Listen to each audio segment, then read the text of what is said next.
Υπάρχουν κάποια ρήματα στα αγγλικά τα οποία περιγράφουν τον ήχο που παράγεται όταν γίνεται αυτή η πράξη που περιγράφεται από το ρήμα. Δεν ξέρω αν το εξήγησα σωστά, αλλά τώρα θα δούμε κάποια παραδείγματα και θα ξεκαθαρίσουν όλα. Παραδείγματος χάρη, clap είναι αυτό, τα παλαμάκια. Και ο ήχος που βγαίνει όταν χτυπάνε τα χέρια μεταξύ τους είναι ένα clap. Clap, clap.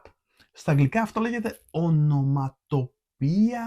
Φυσικά όχι με αυτή την προφορά, αλλά αυτό είναι. Ας πούμε το pop, που δεν βγαίνει από το popular, που είναι η μουσική pop, ας πούμε, αλλά ο ήχος που βγαίνει όταν σκάς μια φούσκα. Είναι μια μικρή έκρηξη. Είναι το snap, που είναι ο ήχος όταν κάτι σπάει απότομα.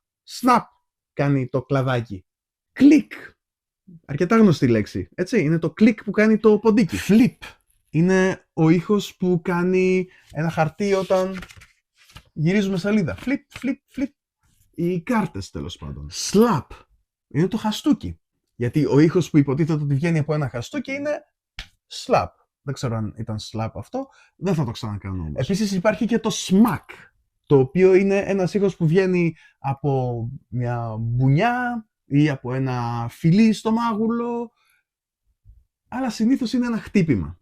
Όπως το knock, knock, που είναι το χτύπημα που κάνουμε στην πόρτα για να μας ανοίξουν. Buzz είναι το βουητό που κάνουν, ξέρω εγώ, οι μέλισσες ή η μηχανή του κουρέματος. Rustle είναι ο ήχος που κάνουν τα φύλλα, τα ξερά φύλλα, όταν περπατάμε πάνω τους. Κάνουν rustle, rustle. Εντάξει, αυτό θέλει λίγο φαντασία, αλλά αυτός είναι ο ήχος. Και υπάρχει και το clang, το οποίο είναι ο ήχος που κάνει ένα μεγάλο μεταλλικό αντικείμενο, όπως το gong, ας πούμε, που κάνει ήχο gong και όχι clang, όπως οι κατσαρόλες, τα τηγάνια, αυτά τα σκεύη, τέλος πάντων, τα μεταλλικά. Και τώρα, όχι μόνο ξέρεις 10 περισσότερα ρήματα, αλλά έτσι και δεις κανένα τέτοιου είδους ρήμα γραμμένο, θα μπορέσεις να καταλάβεις από τα συμφραζόμενα και από τη λέξη την ίδια περί τίνος πρόκειται. Δεν είναι λίγο πράγμα, έτσι.